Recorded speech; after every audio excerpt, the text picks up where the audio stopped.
This is one of the most versatile pieces of gear that you can have with you.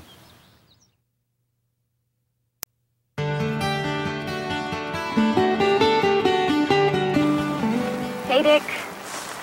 Listen, I know we talked about going for a canoe ride, but this is absolutely miserable.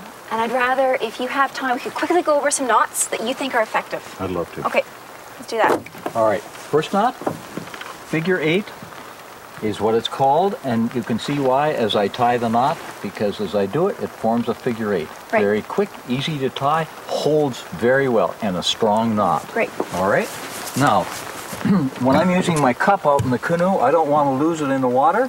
So what I'm going to do is tie what's called a clove hitch, where I go over the cord and then I come around and I go under the cord. Look at that, locks. Perfect. Okay, now I've got the baler here. And so what I want to do is have a knot that I can use if I want to stretch it out to bail in a different part of the canoe. So I put a slip knot on it. That way I can change the position of it very nicely. There we are. Okay. Okay, now I'm going to get my pack in.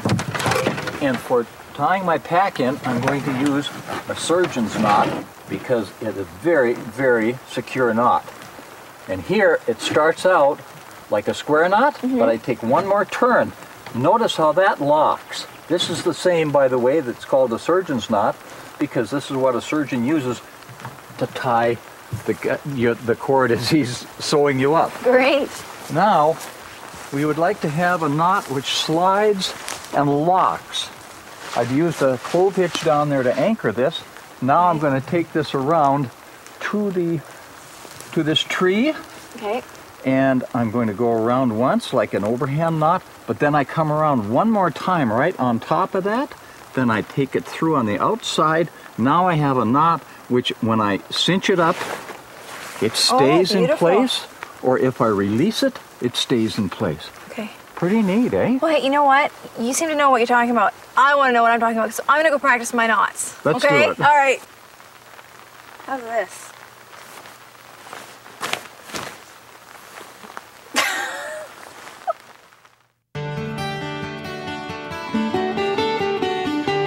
So, Dick, what do you have there now? Well, I've got some tools for sharpening knives and axes. Why do we need sharp axes and knives? Well, they simply don't function. They're not efficient. Right. But also, very importantly, is they are dangerous because when an axe hits a surface and it's not sharp, it can ricochet. The same thing's true of a knife, and if you're in the way, big trouble. Of course. So, what have we got here? We've got an axe file that's got 2 different faces on it. It works just fine for axes. Here's a carborundum stone, which is a standard stone that's commonly used.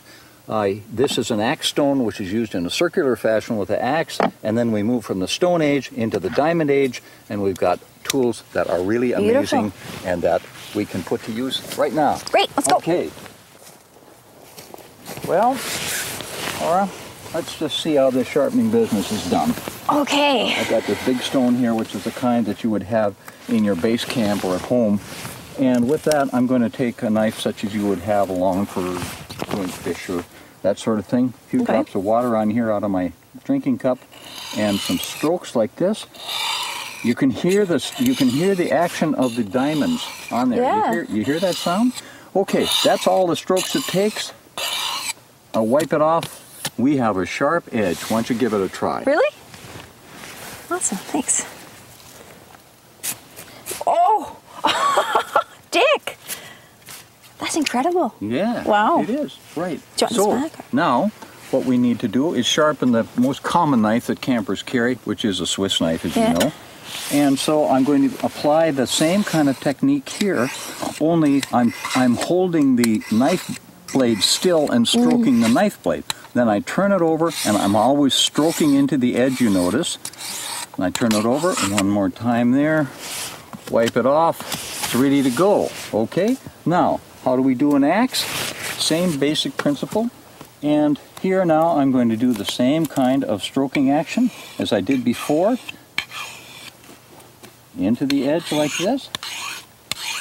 Turn it over, knock off the burr. It's ready to use. Fantastic. So, well done. Anyway, why do you have a sharp tool in the bush? Whether you're cutting a loaf of bread, opening up a fish, or whatever, you want that plus the safety factor. Safety. Here, let's go do it. Hey, thanks. All right.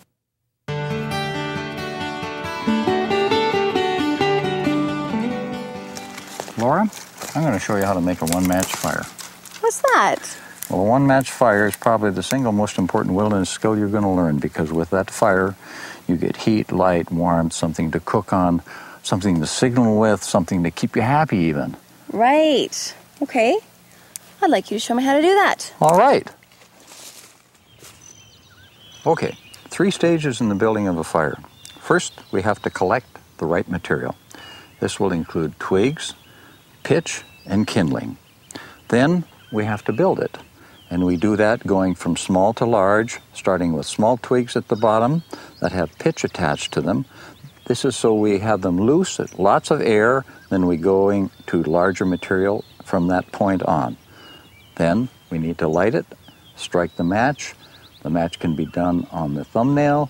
It can be done on a rock. I like to use the little file on my Swiss knife. Now, if it happens to be raining, it's very easy to grab a couple of slabs of bark and construct a roof over it so you have no problem with the lighting or the burning of the fire.